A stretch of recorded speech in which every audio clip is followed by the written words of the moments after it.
Alright, boys, welcome back to court. Sorry I'm a couple of minutes late. Listen, I'm a working girl and I had to post a thirst trap to Twitter. Gotta get that out of the way before I stream. You know, we're a nice, responsible adult man here. Alright, I think that's good. We'll sit on that. We'll see how she goes. Oh, man. It's good to be back in court. What am I doing today? I'm defending Vera Misham. So for anyone who wasn't here yesterday, I should probably get my hellos in order. Reverso, David, good to see you guys. Josh Scott, Fluff Raptor, hi, Mad Cats, Zach, Dogface, Breezy, and Steven. Hi, everybody.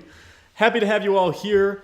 Yeah, so we have an interesting case ahead of us. So there's a couple of things going on. We are hired to defend Vera Misham, who is accused of murdering her father by poison through atroquinine, which I don't know if this is a false memory, but I know the Dahlia case was all about poisoning, and I was thinking, like, did they use the same poison? Like, is that, like, the only poison that exists in the Phoenix Wright universe? Or was it simply not the same poison and it was something else?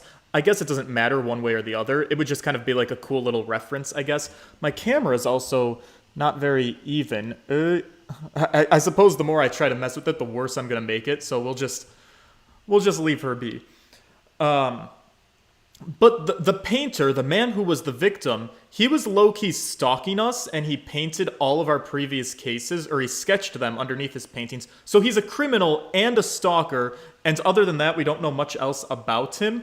Also, Lamiwar is maybe possibly in a past life a magician, because she appeared to be photographed with Valent and Zach Gramarye. And Valent Gramarye also seems a little sus, because he's about to, like, take over some magic trick that was inherited to him because Zach is now officially being pronounced dead. And none of that is tied into the case that we're focusing on literally at all, at least not yet. But, like, it seems to be bubbling up in the background, so I'm trying to pay attention to it. I'm trying to be a multitasker. Anyways, I guess we should try it. Okay. October 8th, 9:48 a.m., District Court Defendant Lobby number 6. We're about ready to go in, I think. We got that sick beat, though. Good morning! Alright, our little honey. I have a feeling she's not gonna talk to us, probably. That's fine.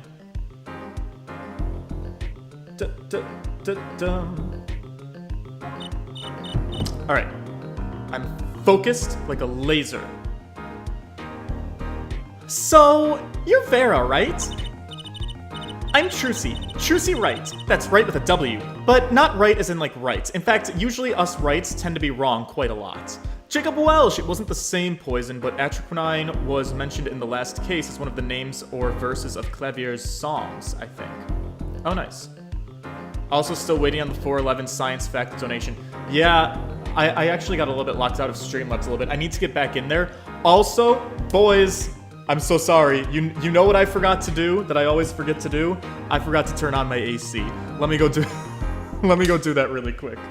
And I will get that 411 fax. If you want to donate any other amounts, different amounts do different things. I don't remember the list, but the list of donation amounts is posted in my Discord. It's linked below. You can find it, and then you can do all kinds of fun and wonderful things and call on the middlemen. Alright, so we're gonna make it a little bit chilly in here. That's gonna keep me comfortable. Some days I remember, some days I don't. Someday I'm gonna program the thermostat. Eventually I'm gonna learn how it works. Alright, Trucy. I like you breaking the ice with our, client.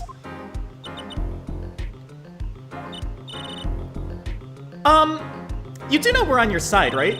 You can tell us anything. Like, seriously, please, talk to us. Good morning. She speaks! Not bad, not bad. But I think you could do a little bit better. With a smile, you know. Trucy, you can't just tell women to smile. You're so pretty. You need to sell yourself, you know? You gotta market yourself like a product. Listen, me and Trucy, we are experts on this. She has her magic panties at the Wonder Bar, and I drop trow on the... We're two peas in a pod, us. Right, Trucy, why don't we take it easy for starters? Let's keep it in our pants, okay? Both of us. Alright, oh, sweetie, what you do? Oh, look, she's happy! Thank you for taking my case. Okay. Well, that's a start, I guess. Maybe she's like, you know, maybe she communicates through art. Maybe she's got a little bit of a, spectrum disorder. It's fine. Happens to the best of us. Traumatic experience, genetic defect. You never know. There she goes with her nail polish again. That's a really weird looking nail polish container. I get it, it's a hand, and it's like, hey girl, you gotta paint your nails, so you're gonna use this little nail thing. It just looks creepy to me. That's great, really. It's so cultured. Painting nails? I don't know, a lot of men do it nowadays.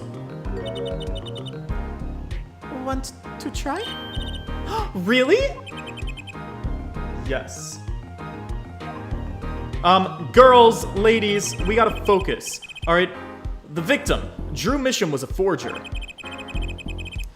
And a stolen painting was found in his studio. A life of crime, really. And maybe one that led to his death. Yeah, he looks like the type to be a criminal. Alright, I guess it's time to start, 10 o'clock. Gotta roll up my pants. Can't get too sweaty.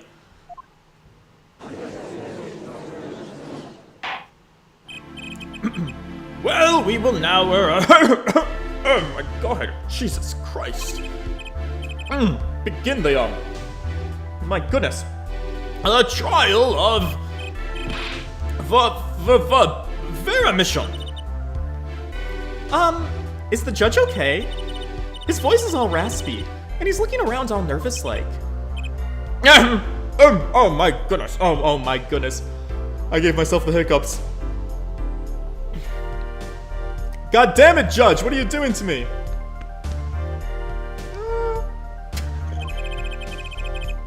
The repercussions of today's trial will most likely be felt for a very long time. And it may indeed alter our legal system forever. Oh, he's nervous because his authority is being challenged. The jurist system. Yeah, the judge doesn't like single-handedly rule the court anymore. The fate's gonna be determined by a jury. That's so weird. Ooh. Today is a test of the jurist system, and the first step toward a new order in our courts. Yeah. Daddy's secret mission! The jurists will function like a jury. It is hoped in their inclusion will help the courts to better reflect people's will. Why aren't there any jurists in the courtroom then? Yeah, that's a good question. 3 closed-to-circuit cameras watch this courtroom at all times. The jurists have access to everything that transpires. Wow, it's like Big Brother court. Jurists judge well and judge cool. Now see here, Prosecutor Gavin, I was going to say that. My apologies, Herr Judge. Es tut mir leid. Jurists, today, Judge today's trial coolly. If you would be so kind. Is this thing on? The jurists are unbound by a letter of the law. They don't affect the trial with evidence, but by their feelings. They can be totally manipulated, but also, isn't that kind of how the judge operated anyways? And we're about to find out just what effect that's gonna have. Very well, Prosecutor Gavin. The details of this case, if you would. The victim is the painter Drew Misham. He was killed in his own studio. His coffee was poisoned. By whom, you ask? None other than the defendant, Vera Misham.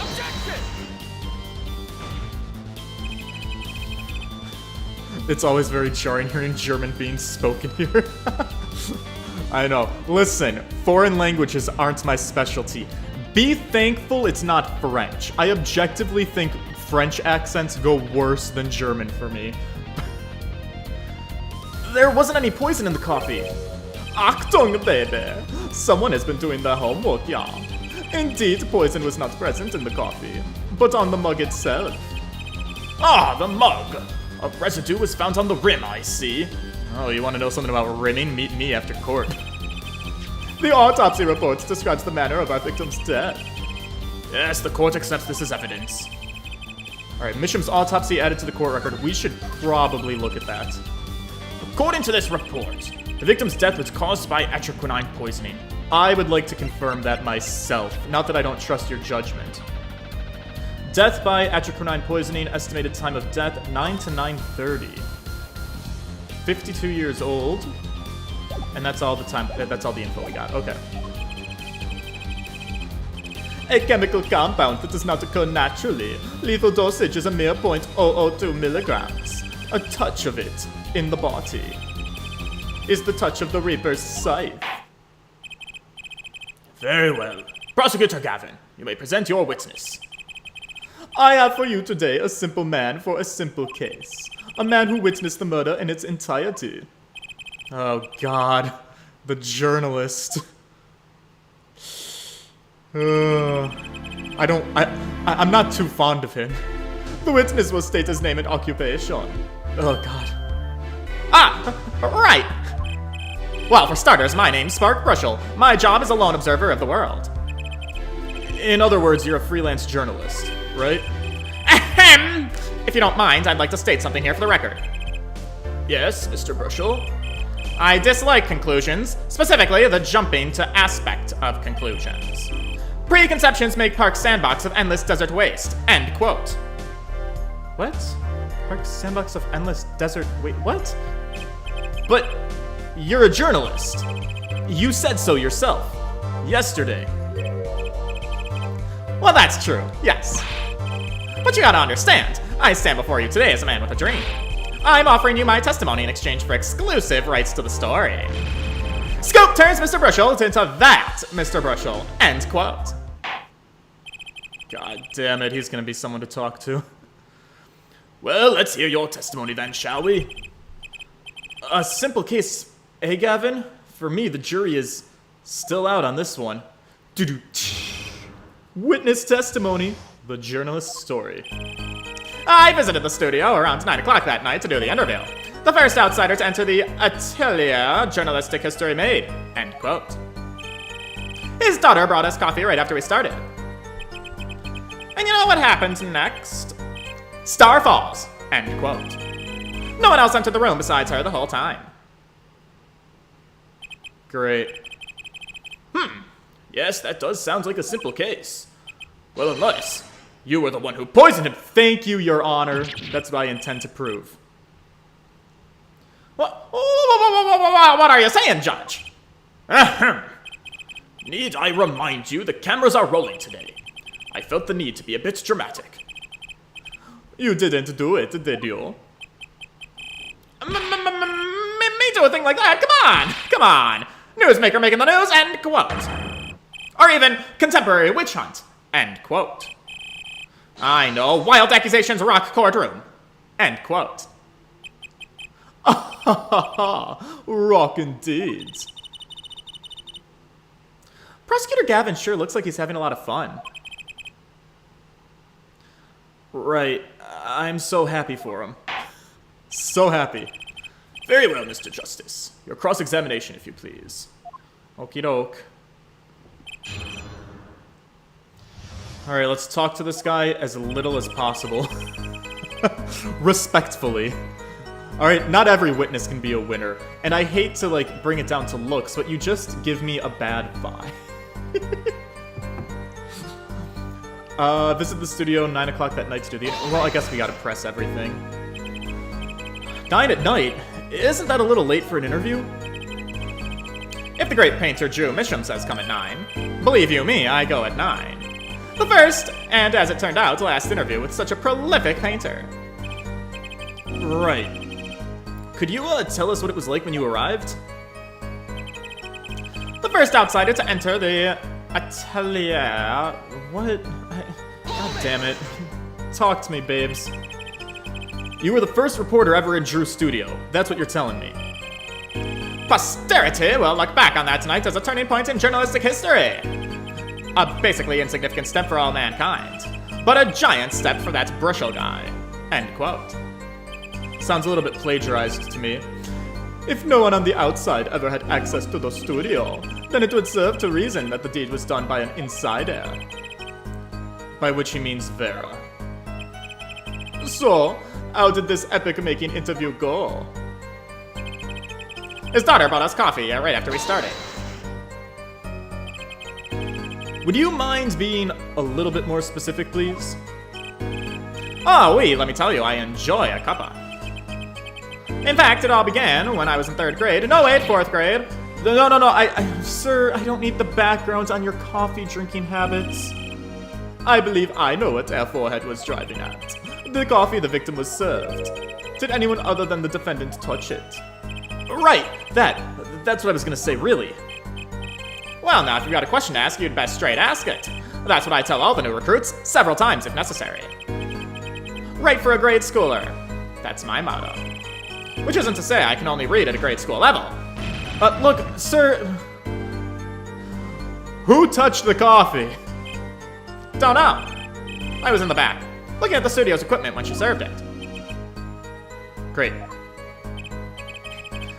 And what happened next? Star falls, end quote. Alright, I'm guessing that means that's the death. What's this about a star falling? Star falls, huh?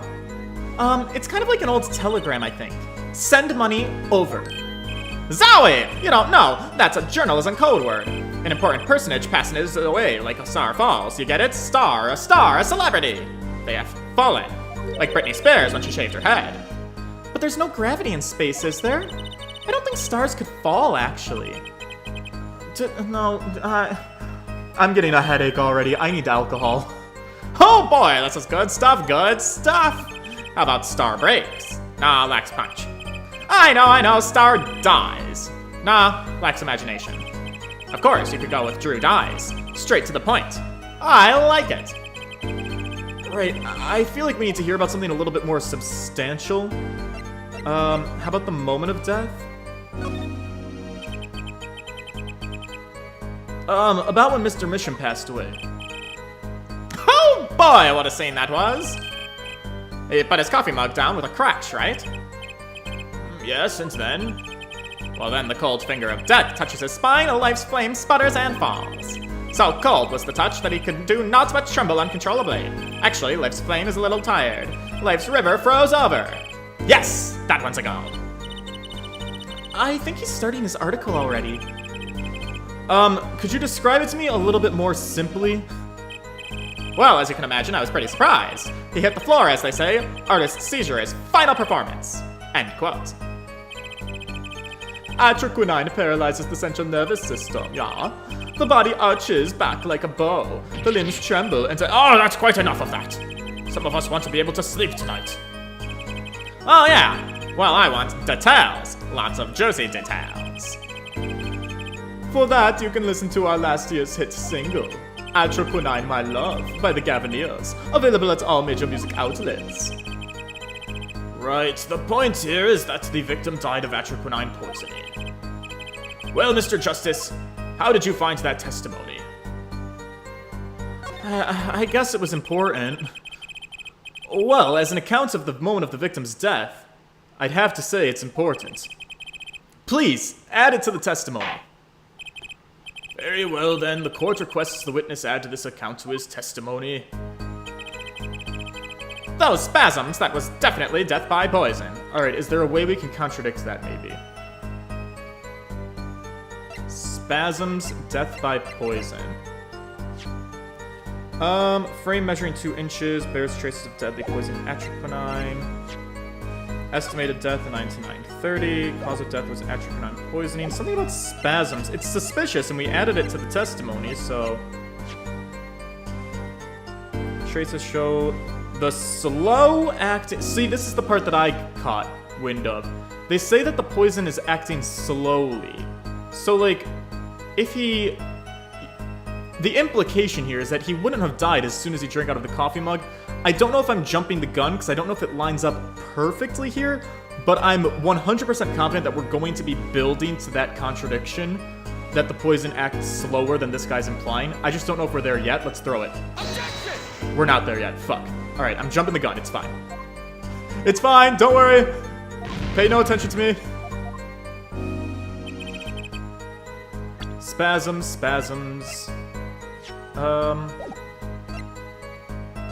We did add this to the testimony, so there should be something about it.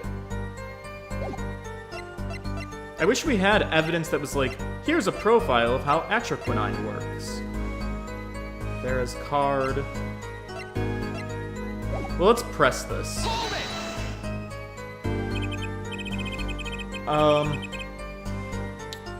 Normagian! I'm sorry, Trash. Hi, thank you for popping in on the stream. Happy you made it. You say it was definitely death by poison? How can you be so sure? Hey, look, I'm a journalist. I've seen lots of things, lots of poisonings, and I've had more than my fair share of experiences with these so-called poisonings. Man eats fishy fish, goes bye-bye. End quote. Wow. You know, you're real good at your job, actually. You know, I don't think food poisoning counts, though. Should I get him to talk about something else? I guess so. Brushel's coffee or the Stars coffee? Let's talk about the Stars coffee. Alright, so you say Mr. Misham had the coffee too. But did you actually see him drink the coffee? Course! He who sees it wins, but he who says it wins bigger. Right, okay. I live in a man sees dog eat dog and writes about it world. Yet, I guess I can't say I saw him drink it really. He had one so-called sip, if that. Man put lips to mug, drinks, and quote. That poison is quite virulent, I hear. My stomach did a so-called somersault. Since I gulped down that much coffee without so much as a second glance at it. Wait, maybe there's something there. Some kind of so-called trick. Anyone want to venture a guess for the record? Oh my god, does this guy have a pause button? Apollo, I feel your pain. I knew from the moment I met him this was not going to be a fun witness. Alright, let's try that. Let's try and go down this route. So the victim drank his coffee and then immediately fell over. Ding, ding, ding. I think we got a winner. Pronunciation is Norwegian, like Norwegian. Oh, Norwegian, like Norwegian, but with meme in it. Norwegian. Got it. Alright, Your Honor, listen, this is a vital piece of information. I think we should add it. Very well, the witness will add this to his testimony. Vital! Right. He had one sip if that. Next moment, he was on the floor. This is it. This is it. This is it. Yeah, it is. You know what I have a problem with? A particular property of the poison used. Atroquinine. Oh? Prosecutor Gavin was quite clear about the poison. A lethal dosage of 0.002 milligrams paralyzes the central nervous system. If you drank that, even you, Mr. Justice, would be reduced to a quivering pile. Why do I have to be the example here? Look, unfortunately, we weren't told everything about the drug. There was one vital omission in Prosecutor Gavin's information. Yeah, how do you feel about that, Gavin? An omission? Atroquinine is as virulent as he says, sure. But the death doesn't come upon indigestion. Upon ingestion. At least not immediately. That's because atroquinine is slow-acting. Slow-acting? What? According to one forensic scientist, it's one of the most virulent poisons, but it's absorbed into the body astonishingly slowly. It takes at least 15 minutes from the time of ingestion for adverse effects to show. I don't know that I'd call that astonishingly slow. If we suppose the moment Mr. Misham sipped his coffee was when he sealed his fate, then he would still have had time left to enjoy his last cup of joe. Oh my god, look at how lanky this dude is. Look at his shoulders, they like go up to here. He's like, Order! What's the meaning of this? If what the defense says is correct, wait, that contradicts the entire testimony we've just heard. Well, Mr. Brushel, anything to say on the record? Slow acting. S-L-O-W-A-C-T. It was virulent, alright. Even then, it had already begun digging into the claws of the journalist. I think he's working on his scoop, Apollo. Oh, jeez. Yeah, please, honestly, Gavin, object to all of this. It's Bruschel, yeah. Herr Bruschel, let's take a trip down memory lane. Huh? Did the victim really die the instant he took a sip? Objection, leading the witness, Your Honor. Think it over. This is vital. Objection, Your Honor, leading the witness. You know what I think? I think that was a not so subliminal suggestion. End quote. See, even the witness agrees. I admit it does cause a problem if he died when you say he died. I would be forced to say Auf Wiedersehen to my simple case. And you would be forced to say farewell to your article. Come again? You can't write a story based on conjecture, can you? Objection! Judge! Judge! Judge! Are you listening to any of this? This is downright extortion! And as the case drags on, other reporters will pick up the scent. And you'll be forced to kiss your exclusive scoop goodbye. Scoop! Scoop! Oh, God. Look, wait 1 second here, folks. Well, we're waiting out with it. I think I recalled a so-called important detail.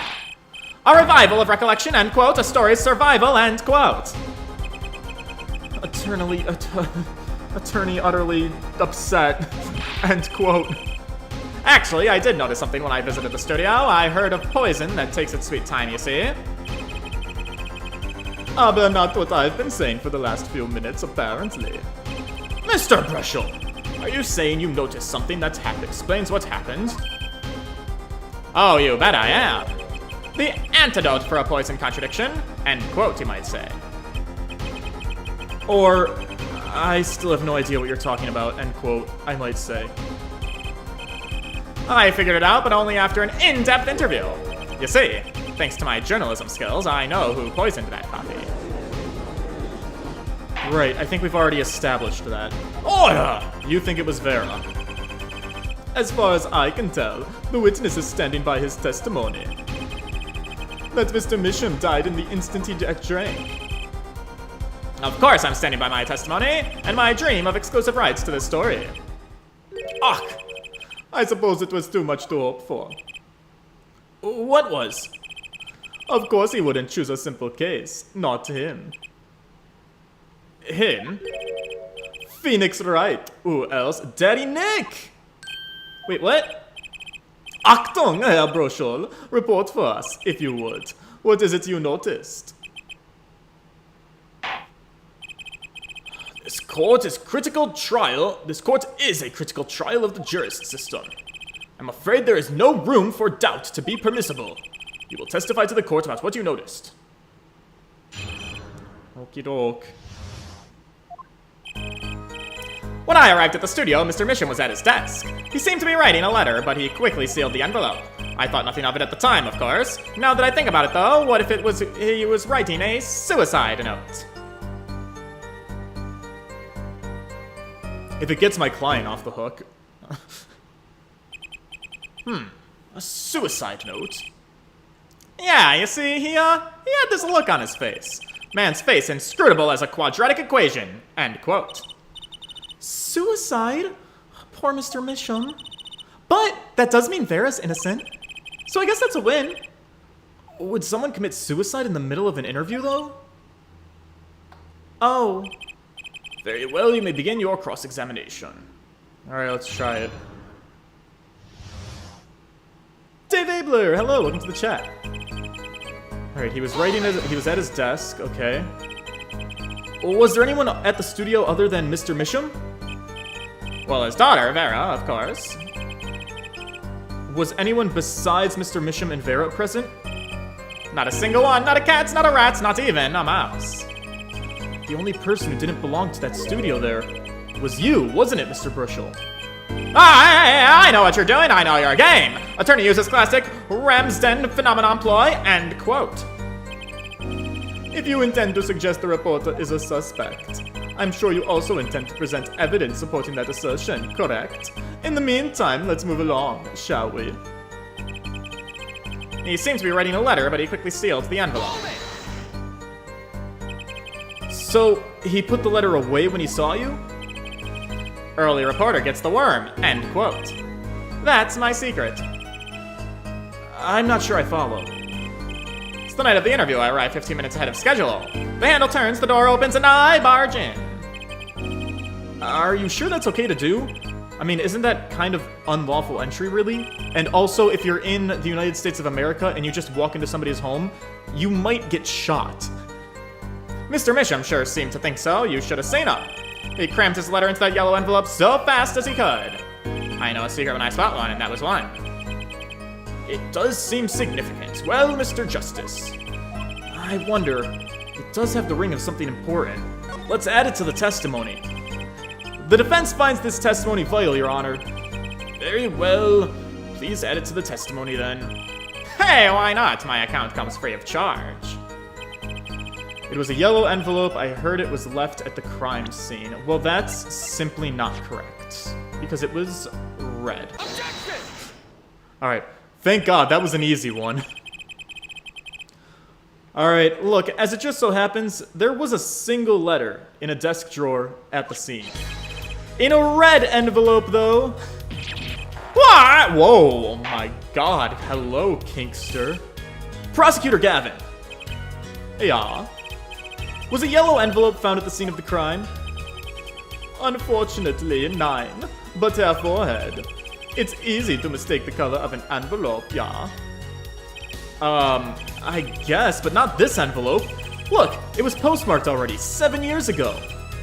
Well, Mr. Brushel, I can explain that. Tyler, what is your name? My name personally? My name is George. Drew, right. He wanted to get that letter in an envelope pronto. Get it out of my sight, get it on my beady eyes, right? So he grabbed the nearest envelope and he crammed it away. And what about the whole red and yellow envelope contradiction? Well, Mr. Justice, have you anything to say to the witness's claim? Look, that night the victim put a letter he had been writing into a red envelope. It's possible, it's impossible. Wait. Contains 2 sheets of writing paper found in the victim's desk of the drawer. It was already sealed. Mr. Drew Misham. It was a letter to Mr. Drew Misham, so I feel like I should say.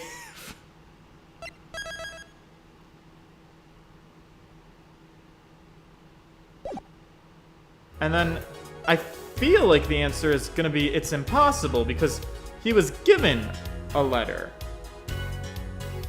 That's what I think sounds correct. Give me one moment here. Dun, bum, ba-da, bum, ba-da, ba-ba-ba-ba-ba-ba-bum. Alright, sorry. Getting distracted, being unprofessional. Don't worry, I'm here, boys. I'm gonna go with my gut instinct on this, because I'm so confident. Look at me. Look at my face. Look at how confident I am. That's impossible.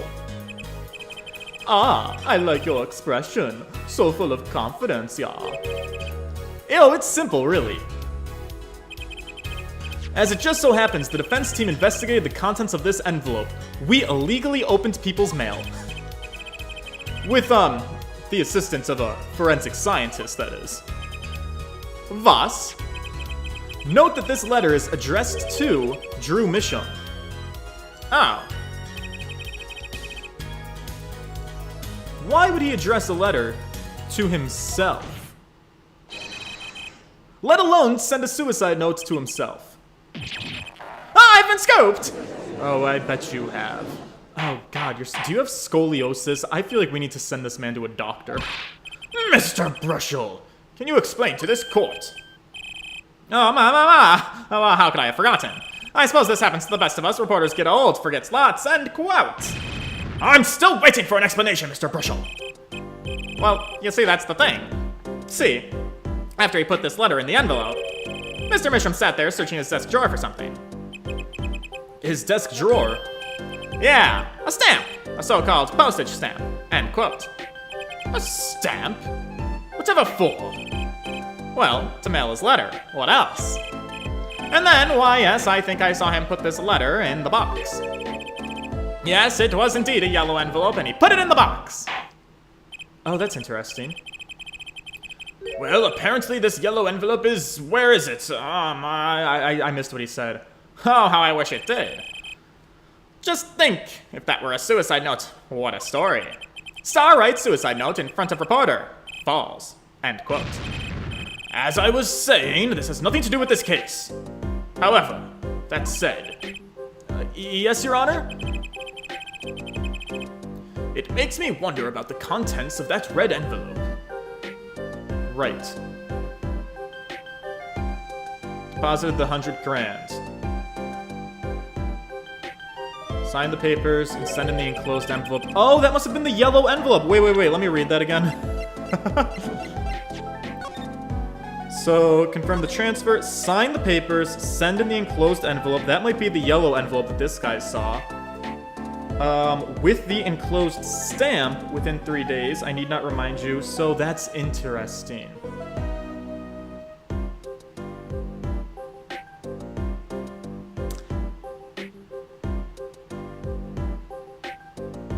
It's very, very early, but I have a hypothesis of what might have happened.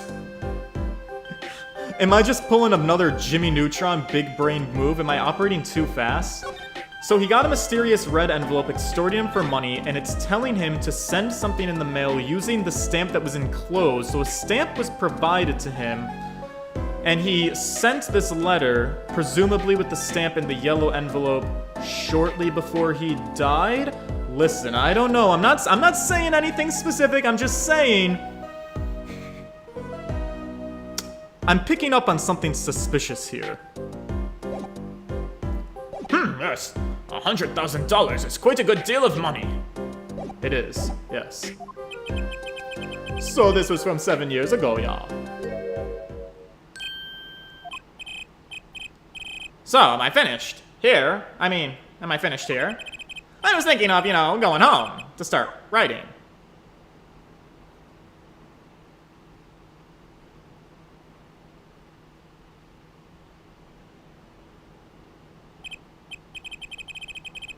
Alright, look, I hate to be the one who has to state what's pretty obvious to anyone here. But the thing is, when you catch the scent of a story, you make that a pretty unique, disgusting face with your big, fat, bulbous nose. It's very fucking red. Hey, come on, what are you talking about? Attorney has active imagination, little else, end quote. No, even I noticed something and my eyes aren't what they used to be. I'm starting to understand what all this perceiving stuff is about. Judge has active imagination, end quote. Please, continue with your testimony. Tell us about the scent of a story. Hey, I'm the one asking questions here, usually. Oh god, round 3. Actually, it took a bit of work to get a thumbs up on the interview. Reporter leverages story, gets his interview, end quote. Oh, that's interesting. The story concerned a certain case from 7 years ago. That red envelope probably had something to do with it. Say what you will, but Drew's talent was without compare. Ah. A case from 7 years ago. Here we go, boys. This is where it's gonna get confusing, I bet.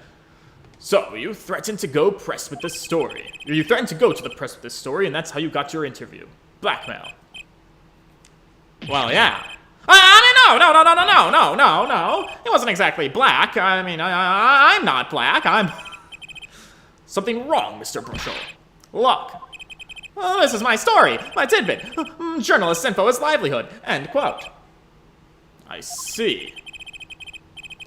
While you have me chatting away in here, what's going on out there? What if some wily wordsmith or Sally Scooper gets wind of my story? They could be going to the press while I'm going to waste. The court feels your pain, Mr. Bruschel. Mr. Justice, let's pick up the pace. Right. Wait, a certain case 7 years ago. Wait, what? The scent of a story. Ooh, we got our thing! We can perceive. Took a bit of work to get a thumbs up on the interview. Reporter leverages story to get his interview, end quote. Story concerns a certain case from 7 years ago. That might be the suspicious statement. Red envelope probably had something to do with it. Say what you will, but Drew's talent was without compare. Let's try. Oh, sorry, I pressed. A certain case from 7 years ago? Tell us, what case? Well, let me state one thing, Mr. Attorney, and you can quote me on this. I can't talk about that case. Why not? It's about journalistic pride, and staunchiness, and credibility, and connections. Journalist reveals sources only over his dead body. End quote. So what'll it be? Gonna strangle me? Dead men don't tell tales, Mr. Attorney! He sounds pretty determined to not talk. Our chances of breaking his will aren't looking good, Apollo. Let me try and perceive something here. Oh god. Looking at him up close is a little bit more intense. Wait, this isn't moving. A certain case... Well, actually, I guess it doesn't move at all. From 7 years ago. Oh, man. I don't know if this is the right one. Let me look at all of his expressions. So we got him just standing here. Got a thumbs up to do the interview. Big old fucking grin. Leverages story, gets his interview, end quote. Story concerned a certain case from 7 years ago, and he's doing his little thinking thing. Then he's back in this position, red envelope, something to do with it. And then he's back in this thinking thing again. So maybe the suspicious statement is this one. Reporter leverages story, gets his interview, end quote. Press this. Exactly what sort of story was this? Oh, a little one, like I said. Nothing more, nothing less. Nothing in between. End quote. I might have suggested I had a lead on this particular story, but I don't threaten or cajole or nothing. Honest. So, a suggestion was enough to get an interview. Mr. Misham must have really wanted to keep it under wraps.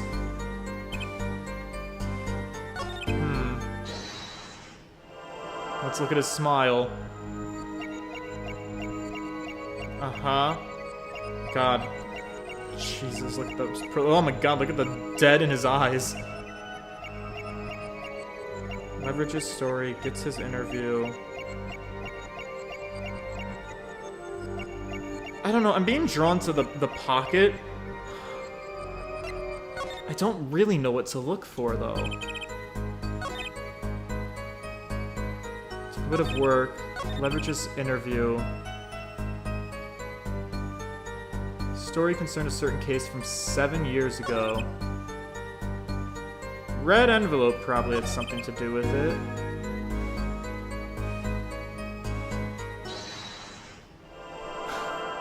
Well, let's look at everything. Maybe it's his brows. Look closely for something in his brow movement. But Drew's talent was without compare. Nothing suspicious there. Anything suspicious? This guy doesn't have too much detail to him, so there's only so many things you could possibly look at.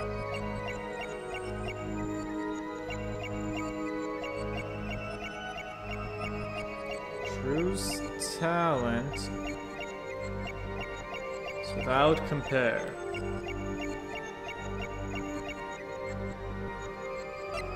I don't think that's the one.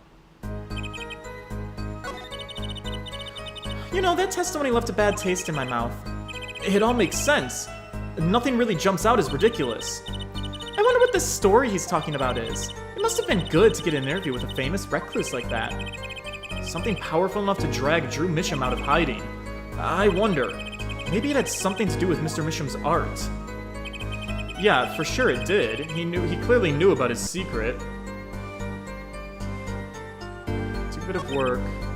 Leverages story. Maybe Trucy mentioned the story. This might be the one with his big-ass goofy smile. What am I looking for? Let's look at the pocket again. Look at his tie. Look at his big-ass fucking Adam's apple.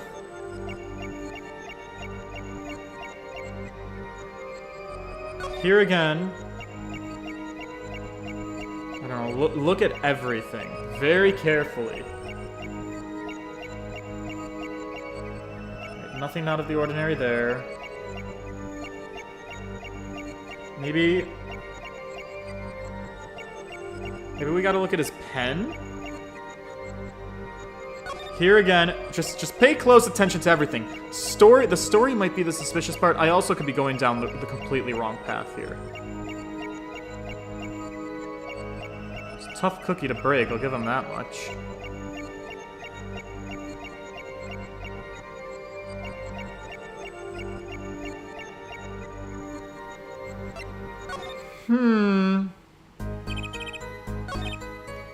Let's keep pressing a couple of other things.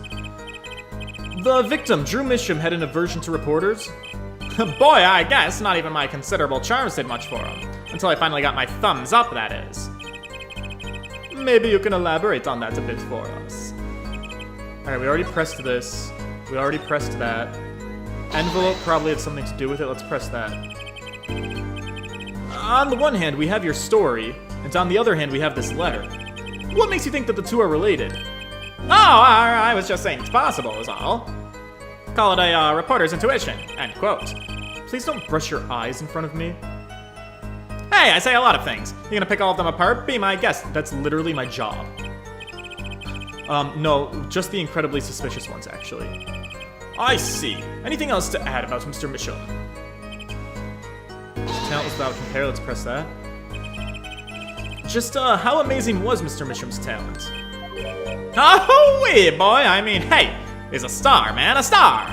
Well, you know, the flow of his brush is like a great, undulating river across the canvas. Artist paints light up like studio like sun, end quote. Oh my god, this guy's so full of it. But that one just now was wackier than usual. Yeah, he looked a little nervous to me, Apollo. Oh, definitely. I'm sensing something different than before here. Maybe it's time to bring out you-know-what. You know, that testimony left a bad taste in it. Right, okay. That's all the same. So, that's funny. It was the last statement that kind of triggered a suspicion. So maybe this is the one we gotta look at. It's all about finding the right thing. Say what you will. Let's look at his throat. Let's look for a swallow. But the swallow was already used by Lamiwar, I feel. Drew's talent was without compare. Alright, nothing looked super suspicious. Let's try and hear again. Wait a second. He moved his thing, didn't he? The toothbrush? He definitely shook it, right? His talent was without oh, no, maybe he didn't.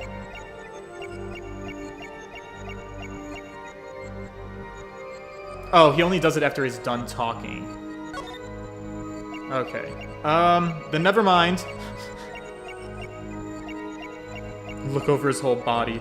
Where are his nipples? Ew, oh my god, he's sweating! Oh, he's sweating like a pig! Oh no, it's gone now. Okay. Wait, no, we found it. We for sure found it. Or wait, did I imagine that? Is that just a shadow? No, there it is. Perceive! Sir! You're getting real gross real quick. You're like me when I try to do my lawyer job. This is why I always wear tank tops. Sweat much, Mr. Bruschel? Ah, well, excuse you. A man can't help his glands, you know, honestly. Oh, it's more than that. When Mr. Misham's talent was mentioned, you suddenly began to sweat like a waterfall. Ah, you're hiding something about this talent. What? That's ridiculous. Evidence time. Let's show where Mr. Misham's true talent lay.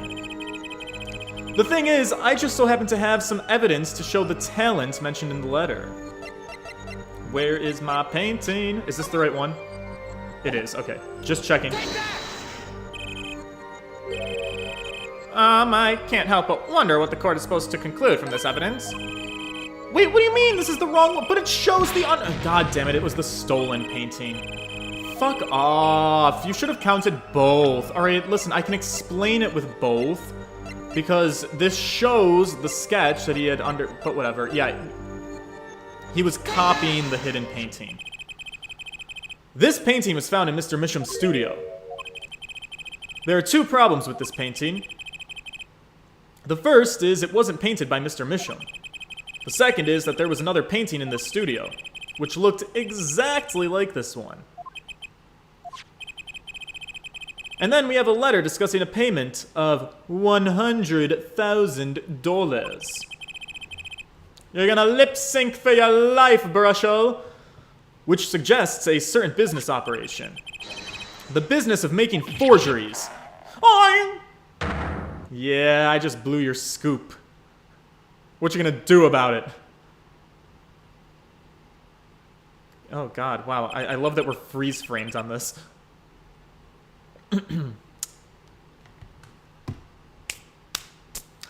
That is all, Your Honor. I rest my case. Who are these people? I thought those people were supposed to be the jury. Everyone, please, everyone. Can we keep this private, please? This is my story, my scoop. Forgery. That's a serious crime. Drew Misham is known as an artist these days, but there were rumors he dabbled in another kind of art until a few years back. Another art? Meaning forgery? Drew Misham was talented, alright. Talented at making precise, detailed fakes. A fact that certain criminal elements were quick to discover. Criminal elements? Wait, what? You can't seriously be talking about... Exactly, I'm talking about forging evidence. The rumors started circulating 7 years ago. 7 years ago? Are we to understand that this letter, this payment of $100,000 was for... Exactly. Forged evidence nets tidy profit. End quote. Wait... I don't like where this is going at all. My memory... We're now talking about forged evidence in law, which has been a big theme in this case. Apollo Justice started the game hating Phoenix because Phoenix gave him, like, the trump card that was, like, kind of faked evidence. And Phoenix, we know at some point, was stripped of his attorney's badge. Is Brushel, like, a reporter that ruins Phoenix Wright by doing an expose on him? I wonder if that's going to play into this. Because you know that Phoenix is going to get tied into this case. It's the finale case. I'm feeling uncomfortable. Why, it's like our victim was living a double life. Aha! This is my chance. So the victim had ties to the criminal world, right? He could have had plenty of enemies we know nothing about. That's a good point. This is my first time hearing of this criminal world. We certainly found no criminal connections when we concluded our investigation. But how do you explain all this money? You have to admit there's a possibility of some illegal activity here. It's big boy cash. Big boy cash usually begets big boy problems. But there's no proof tying this letter to our case. Our case was and remains simple from the beginning. Only the defendant could have poisoned that mug that night. And you, of course. Hey! The only thing I poison is my pen when I'm writing reviews. Mr. Brushel, your testimony to this point has been quite unreliable. It doesn't speak well of your reporting acumen. Well, what are you talking about? My journalism is so solid you could stand an elephant on it. End quote. In any case, let's hear a summarized recap of your testimony. If we can ascertain the situation from that studio from the recap, the trial is over. Apollo, wait, what's he talking about? The cross-examination showed Mr. Brushel didn't have any reason or means to poison him. As long as there's no other suspects. the killer would have had to have been Vera. That's what it means. So the next testimony is our last chance. Mr. Brushel, your testimony, please. The interview. A recap. The only other person in the studio that night was the defendant. It was Vera who poured the coffee. She's admitted as much herself. The only thing that touched Drew's lips during the interview was that mug. And nothing left that studio after he died. Nothing! I thought the yellow envelope left the studio. For sure it did. No, Big Boy Jimmy's here to save the day. You are the one who testified that he wrote some envelope and put it in the box. Clearly, the one who could have poisoned him was his daughter. No, I have questions about this. A nice testimony, clear, succinct, and without room for doubt. Aw, shucks, you think so? I believe this clarifies the situation that night. Very well, Mr. Justice. You may begin your final cross-examination. Right. I still have one trump card left to play. And I'm not gonna let this trial end until I use it. What is my trump card?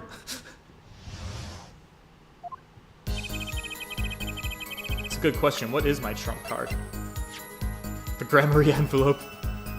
I mean, it sounds like a trump card. Envelope that's not supposed to be open till the time is right, but the Gramaryes have no relevance in this yet, so that can't be my trump card. The tiny frame could be my trump card, because it has atroquinine on it. Alright, anyways, let's focus. Only other person in the studio that night was the defendant. I believe that's true. It was Vera who poured the coffee. I believe that's true.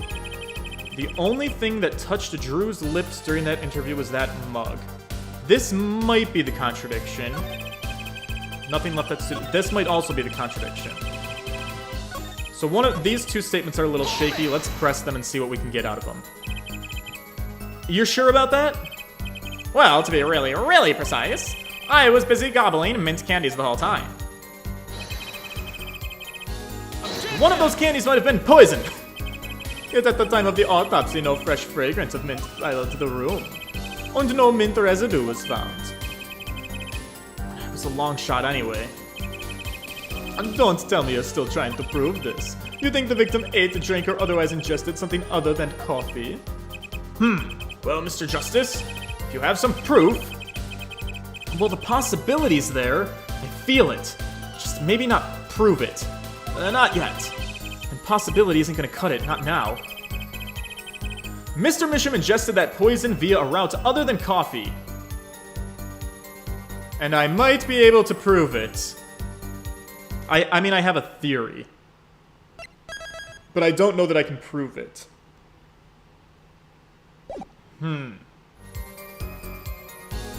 He ingested the poison via a route other than coffee.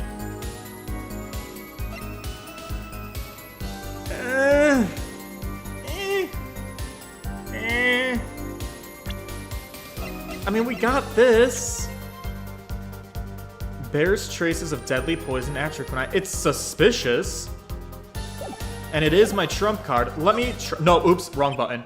No, I pressed the wrong button. It can't be proven. I do believe our little forehead is growing up, yeah. Pity we likes the rash youthful forehead best. Another hole in that case needs plugging before I can prove anything. But first things first, I'd better uncover a weak spot before I try to strike again. Oh, maybe I'm on the right path. On with the cross-examination. Let's look at this other suspicious statement. Nothing left the studio. Are you sure about that? Not one thing? You're sure? Yep, sure as can be. Well, with one exception. One exception? What? Journalist Spark Brushel does interview. Leave studio. End quote. I mean, come on. It's a joke, you get it? I left the studio. Me, Drew Misham. Brushel. Did something leave the studio that night? Why does that sound familiar? Where have I heard something like that before? The yellow envelope, Apollo! The yellow envelope! Bring it up! Now that we've proven our witness is a comedian of sorts, I'd like to turn to our defense attorney before returning to the testimony. Do you have any idea what, if anything, might have left the studio? Yes, I do. I think one thing might have left the studio that night, actually. A certain something that has vanished from the crime scene. By which you mean? Something other than our witness. Of course. Don't tell me, Vera Misham. No. Believe me, any comic relief I might provide is entirely unintentional. Well, let's see what you're got us for, Mr. Justice. Well, this thing wasn't at the crime scene, so I can't really show it to you, but I do have evidence that shows it could have been taken from the scene. Ah, the letterbox. Because that's what it was put in. This is the only link between that studio and the outside world. A letterbox. What did Mr. Burchell just tell us? When he entered the studio on the night of the murder, the victim had just finished writing a letter. Yeah, I said that, and yeah, it was true. Furthermore, you went on to tell us that he put the letter in a yellow envelope and then put that letter in the box. Ah. But that very same letterbox was empty. In other words, that night the yellow envelope disappeared. Ah, yeah, intriguing. So an envelope disappeared from the scene of the crime. Of course, this changes nothing. What? He has a point, Mr. Justice. What we're trying to figure out here is how the poison got into Mr. Mission. It is really important that this envelope the witness... Is it really important that this envelope the witness says he saw disappeared? Well, if it did disappear, then something did leave the studio that night. I feel like that seems pretty important to me. Very well then, the witness will add this to his testimony. You got it! I still think this fails to change anything, Herr Forehead. I wouldn't be so sure. I think this might change everything. A letter disappeared from the crime scene that night. This is exactly the eye-opening thing I've been looking for. The letter was put in the post from the studio, but I hardly think that matters. Well, let's press, because it's gotta matter. Oh, nothing could be more serious than an envelope disappearing from that studio. And you were hiding that fact from us. Oh yeah, well, you see, actually... I don't argue the possibility that a letter disappeared from the studio. But Herr Forehead, isn't there a much more serious question before us? Right, how Mr. Mission was poisoned, I know. But Mr. Burchell's testimony has changed, which means the facts of the case have changed too. And what he's told us means something entirely different now, I'm starting to think. Alright, let's keep thinking, Apollo. Let's. A letter was put in the post from the studio, but I hardly think that matters. So now these two statements contradict each other. What am I gonna present, though? And where am I gonna present it? Ooh, this is tricky. So, my hypothesis is standing to the point, like, in case you didn't catch it before. Drew has his red envelope that's like, hey, you better send in this letter in the mail, and you better use the stamp that's enclosed. So whoever sent that letter to him, I think is our murderer, and I think the enclosed stamp was a poisoned stamp. And I think he licked the stamp to do the envelope, or the envelope itself was maybe poisoned. I don't know. He licked the envelope shut. I think he got it on his tongue.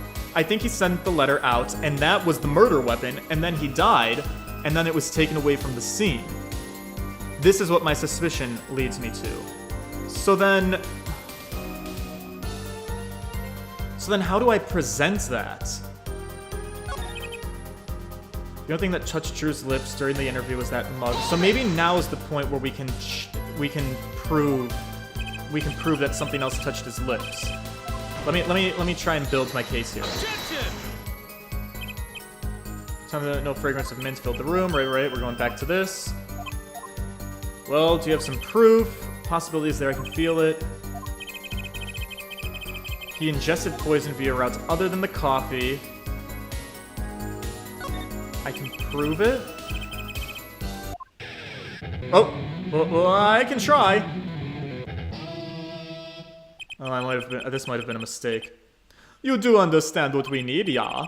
Proof, Herr Forehead, not possibilities. Of course. And Prosecutor Gavin, I hope you understand. I'm ready to give you that proof. Was. I have proof of the disappearing envelope.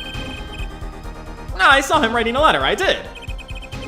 Which was picked up by a mailman, I assume. Of course, which means that envelope had a stamp on it. Yeah, boys, we got him! A stamp? Ah! As we all know, stamps come with dried glue on the back. In order to use the glue, you have to wet it by licking the stamp. Lick it and then stick it, boys. No one worth talking to actually licks stamps in this day and age. Wow, okay, I guess we're too much peasants for this guy. Even if you wanted to talk to him, you couldn't. He's dead after all. Okay, so he licked the stamp, but wait. How does that explain the atroquinine on the rim of the coffee mug? He put his tongue on the mug? If he licked the back of a poisoned stamp, the poison would get on his tongue. Are you following, Gavin? What would happen if he put the coffee mug to his mouth? Pretty boy. Ah. Those traces on the mug weren't the killer's doing, it was the other way around. What? The coffee mug didn't poison Mr. Misham. Mr. Misham poisoned the coffee mug himself while he was already on death row. Order! But that doesn't... Wait, does it? Recall, if you would, atroquinine is a slow-acting poison. Yes, the poison entered his body when he put the stamp on the envelope. But his time wasn't up until the moment he touched his lips to his cup of joe. What do you got to say to that, Herr Gavin? Yep, sounds good to me. His fucking face. Oh god. Oh, he smells a scoop. You have something to add, Mr. Brushel? Oh no, not this again. As I believe I mentioned earlier. Well, that's the thing, you see. After he put his letter in that envelope, Mr. Misham sat there searching his desk drawer for something. A stamp. So-called postage stamp, end quote. But you know, I don't seem to remember him ever finding one. Oh, well, maybe he'd just run out. Incidentally, we searched the desk drawer at the scene of the crime. There were no stamps, not a single one. Wait, what? That does pose a problem. How will you prove that the stamp was coated with poison? Actually, I'm glad no other stamps were found. It makes proving the stamp was used, the stamp used was poisoned possible. Right, 'cause it would be on the letter. Good show there, Forehead. You can't even prove there was a stamp at the scene in the first place. Well, let's hear what the defense has to say anyway. Where's your evidence that proves the existence of this poisoned stamp? I guess the tiny frame, right? It's only 2 inches by 2 inches. That's super small, and it has evidence of the poison, and it's small enough to hold a stamp. Let's throw it out there. Oh, well, that certainly is a cute little frame. And by little, I mean real little. It was on the victim's desk, Your Honor. Quite empty, as you can see for yourself. I noticed that too during my inspection. So what? Ah, well, apparently you weren't as observant as you should have been, Gavin. Oh, I'm so sorry. Was that roast a little too much for you? You see, the thing is, when you saw this frame, it was missing something a little bit important. Missing something? Yeah, you see a pale bluish stain on the inside of the frame. Atroquinine residue. Was? Why wasn't I told about this? The frame is only 2 inches square. The face of the frame is even smaller. 1 inch wide at most. You aren't saying. Oh, I'm saying. Oh, but I am. Tell me, what fits in such a small frame? A commemorative stamp, perhaps? Yeah, buddy. Order! The poisoned stamp was in this frame? Impossible. Prosecutor Gavin! Why would he put something like that on his desk? Don't tell me you had it there so he could commit suicide if the mood struck. You know, can I say something? You see, I had a thought, see. Mr. Brushel, please stop jittering around like that. The victim was a forger, right? There's a lot of money in that line of work. Forger forges friends, makes enemies too. End quote. So the poisoned stamp might have been a murder weapon aimed at him. That's what I'm thinking.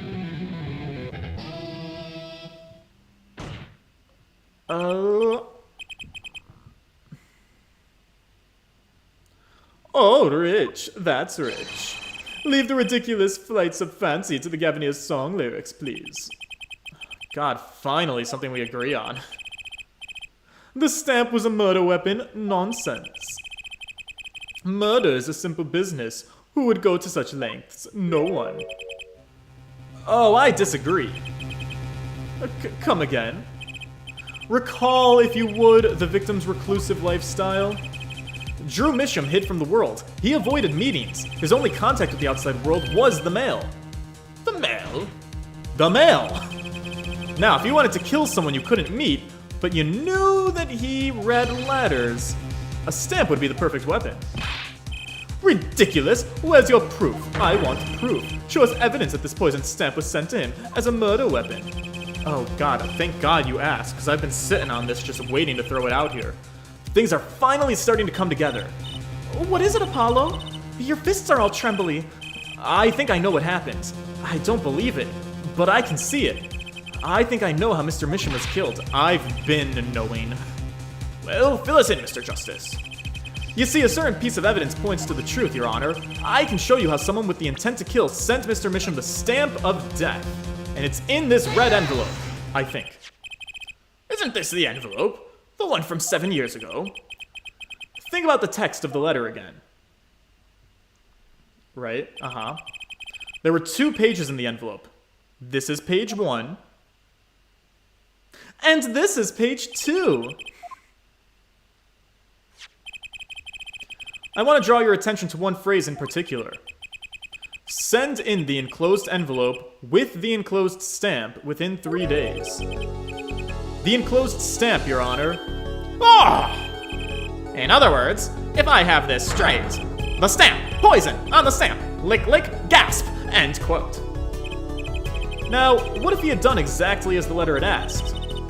Well, he would sign the document, put it in the envelope, put the stamp on it, right? Then he would put it in his letterbox.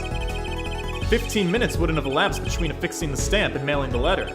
But the clock started ticking, and when the time came, he drew his last breath. And the murder weapon would be taken away from the scene. Quite conveniently, thanks to the postal system. Yeah, those damn postal workers, stealing my evidence. This begs the question, where did the mail go? Such a splendid imagination you have, Herr Forehead. Let me confirm one thing with you, if I might.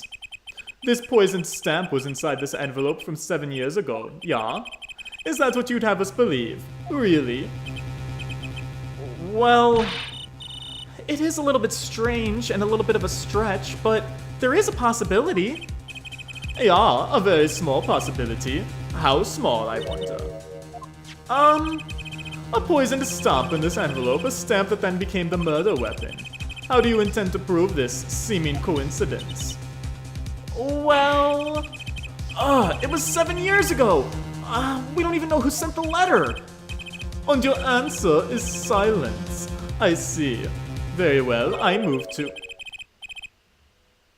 Whoa, what? It's not nice to pick on the Fraulein, Clavier. No, it's not. Is it? Ah! It is! Wait, what? Oh. No, it's not. What? Emma? Wait, what? Girl! The fuck are you doing to me? What just happened? Huh? Well, like my Christoph Gavin impression, did I sound just like him? Holy shit, girl, what the fuck are you doing? That's a bold thing to come into the courtroom and do. Jesus Christ, Emma. And that's how Emma gave every attorney in the room crazy flashbacks. Right, don't quit your day job. Don't you have a crime scene to be looking after, Fraulein Detective? Someone had to come dig you out of all this mess you're making of this case. Mess? You know, none of this would have happened if you just trusted in science a little bit more. You can find out if that stamp was in that envelope. Easy. Wait, what? Care to explain yourself, Fraulein Detective? Glare at me all you want, but science is on my side. It's all in the residue, right? That's right! The poison detection spray. Produce the red envelope at once. You can open it on the authority of the court. Oh, we're spraying the letter, I guess. Is there any atroquinine poison here? Aha. Look at that shit. Well, would you look at that? No mistaking it. That's atroquinine residue. Damn, Emma's such MVP. Look at her, she's coming in clutch to save us. But she's also screwing over Gavin, who I think is like kind of low-key her boss. A murder weapon from the past? Now, 7 years later, it bears its fangs at last. Wow, he's a poet and he didn't even know it. Absolutely outrageous. Tell me why. Varun, why didn't this murder take place 7 years ago? Well, there's one possibility. Maybe Mr. Misham figured it out. Figured what out? Maybe he realized that the person who sent the letter wanted him dead. So he sent his reply with a different stamp. And put his decisive evidence in a frame? Yeah, that doesn't make a whole lot of sense. Who's holding us up now? Hold it! Oh. You're still here? Can I make a statement here? On the record. I, Spark Razor Toothbrushel, claim this scoop as mine. His name's Spark? Like Sparky the dog? Jesus. Drew Misham killed in cold blood by sender of 7-year-old letter. End quote. It's gonna be the scoop of the century, folks. No, maybe something a little more succinct. Star falls after 7-year delay. End quote. Order. I see no room for further argument here. Though I admit this is all coming as quite a shock. To think that the murder weapon reached his mouth after 7 years. Stamp his ticket straight to afterlife. End quote. Uh-oh, I think the witness is a bad influence on the judge. Anyways, I see no need for further debate on this matter. The sender of that letter 7 years ago could hardly have been our defendant. Apollo! I think we just won! Very well, this court finds the defendant... What? No, Gavin, come on, give me a break. Is this the bright future of our legal system? Prosecutor Gavin. A ticket to the afterlife from 7 years ago. Tickets for Gavinier shows are invalid after 2 weeks. But it doesn't make any other sense. It boggles my mind that so many people haven't noticed this. There's a fatal contradiction in Herr Forehead's claim. A contradiction? A poisoned stamp was placed in this envelope 7 years ago. Whereupon it was framed until now. If that's the case, then why would Drew Misham have done what he did? Emma explains that. He must have realized it was poison. Therein lies the rub, Herr Forehead. 7 years ago, the forger Drew Misham sensed a trap and put the stamp in a frame. I do not debate this, but it begs the question. Why, 7 years later, did he use the stamp on the night of the murder?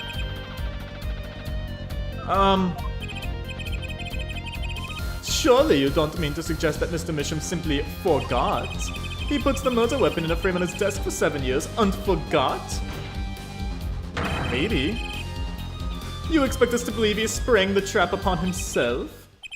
Well, I'm still working out the kinks of my argument, but you can't deny that it's a pretty good argument.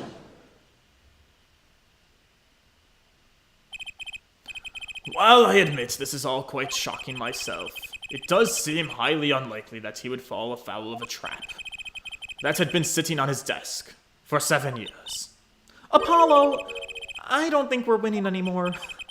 Ah, I'm glad to see we're all back in the real world now. Welcome back to reality. We've been waiting for you. Okay, well then how do you explain the poisoned stamp that was in the envelope? The poisoned stamp? Where exactly is the poisoned stamp again? Have you brought it to court for us? Well, I see no proof that such a thing ever existed. We have Emma's spray. What about the atroquinine residue, huh? Oh, I agree, that does seem to be atroquinine residue. But Herr Forehead, it's certainly no stamp. Well, yeah, but... Even if your precious poison stamp did exist, Drew Misham would have never used it. That is all.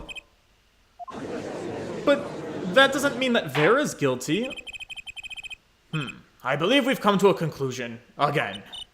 Apollo, we were wrong the whole time. Josie, you're not being very helpful. I can't believe it. But the poison traces match up. That can't be a coincidence. I'd like to bring some closure to this issue. Sometime this year, gentlemen. Mr. Justice. Yes, Your Honor? Let's review the facts and see where we stand. 7 years ago, Drew Misham received a red envelope. There were traces of the poison atroquinine on the document inside of that envelope. A similar trace was also found at the crime scene, on this tiny picture frame. The defense has indicated the possibility of a yellow envelope. An envelope that left the scene of the crime with the poisoned stamp on it, allegedly. Yeah, but even if this envelope contained a poisoned stamp, and Drew Misham, knowing this, put it in a frame, he never would have used the stamp. I'm afraid you're right, which means there's a fatal flaw in the defense's case. I haven't been on the wrong track this whole time. I'm sure of it. The traces of atroquinine, that envelope, the frame, and Drew Misham's mysterious death. All of it's connected somehow. Well, Mr. Justice, do you have a conclusion for us? The defense stands by its case, Your Honor. We've seen that the logical outcome of the evidence makes no sense, which means that one of our clues must be a fake. Oh, that I didn't see coming. Ah, a fake clue. Fascinating. And if we find this fake, your wild fantasies will prove quite reasonable, yeah? The fake clue that's thrown us off the poison's trail is none other than... Oh, what? The red envelope, the frame, or Drew Misham? What? I mean, Drew Misham's the wild card answer, off the bat. Fake clue that's thrown us off the poison's trail.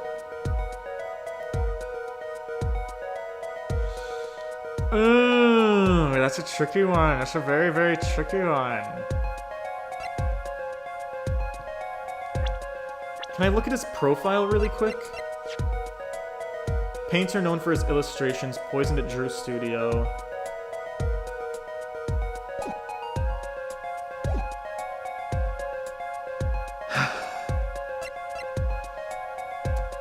So it's funny, I almost feel like the answer is Drew Misham, because it's such a wild card that you're like, why is that? It could just be ridiculously wrong, I guess. But like, I don't see how the red envelope or the frame could be like faked, so to speak. But we don't know a lot about Drew Misham. I could maybe be like, maybe Drew Misham.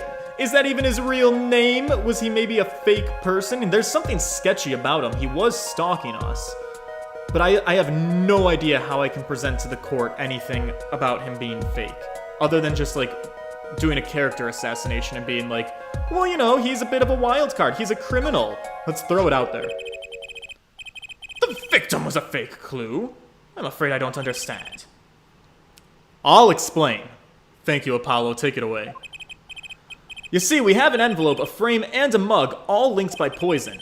And all of that makes sense. What doesn't make sense is the victim himself. Congratulations, Air Forehead. You completely lost me. The fake evidence is none other than the master of fake himself, the forger. It makes a good story, I'll give you that. The fake clue. Fakes. Forgeries. Aha! I know that face. That's the I just had an idea face. I don't know if I'm right, but I'm going with it anyway. What if our forger is the fake? Ah! It's just like I thought. Well, kind of made up. Come again. 7 years ago, our forger sniffed a trap and stepped aside. 7 years passed. Now the forger stumbles into that very same trap and dies. Why? Well, that's what I want to know. Because the forger who was killed was a fake. A big fat phony fake! Oh, here we are again. The victim was a fake. That's what I'm going with. One forger smelled the trap, one forger fell into the trap. That's two forgers and one of them was a fake. Wow, this music is so good. Order, order! So you are telling us that Drew Misham, the victim, was a fake? Well, if he was the fake, who was the real forger? You'd better not be claiming there were some kind of switcheroo. I'm afraid you're going to have to back up your story, Mr. Justice. Show us who the real Drew Misham was. Wait, what? If Drew Misham wasn't the real forger, there's only one other person it could have been. Vera? The daughter? She's the only other person in the studio. Understood, Your Honor. Forger Drew Misham was himself a forgery. The real forger was... I don't know that this is gonna help prove her not guilty. There can only be one explanation, really. The real identity of the forger known as Drew Misham is none other than his only daughter, Vera Misham. It's okay, sometimes we have to make our clients look more guilty before we can make them look more innocent. Order! Mr. Justice, this is going out on a limb even for you. I kind of agree. I mean, Vera, a forger? Well, let's consider it before you write it off entirely. If you look at the paintings in the studio, one fact becomes quite clear. Forgery had been taking place in that studio for quite a bit of time. The forger wasn't caught in that trap 7 years ago, and it can only mean that the one who was caught in the trap wasn't the forger. Well, actually, that does make a certain kind of sense. And one more thing, Your Honor. Only 2 sets of fingerprints were found in the forger's studio. Drew Misham's and Vera Misham's. If we know that Drew Misham wasn't the forger, that leaves only one possibility by process of elimination. It's elementary, my dear Wanda. The forger was Vera Misham. Well, I have a feeling this is gonna bite us in the asshole. Fascinating. It was Gumshoe. Vera Misham. Uh-oh. If my attorney told me, hey kid, look, this is gonna get way worse before it gets better, I'd be terrified. You've been paying attention to the trial so far. Let's just ask her and be done with it, shall we? Who are you? Who is the forger, Drew Misham?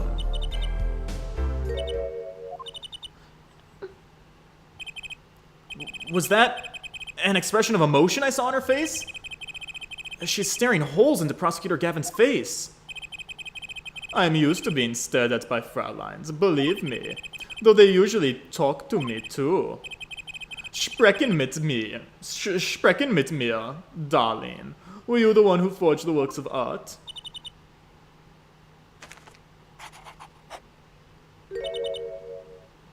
Yes.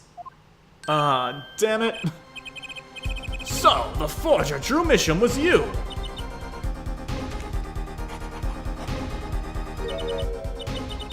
Yes, it was me. What? The court was in an uproar, and it wasn't calming down. We had to take a break for a 10-minute recess. To be continued! Oh, god damn it. She's about to have to go and take the stand, isn't she? I mean, honestly, I'd rather have her up there than Brushel, so I guess that's gonna be okay. And it's perfect timing, because we're an hour and a half into this case, so we need to save. And we'll have to pursue this temptress of a forger tomorrow.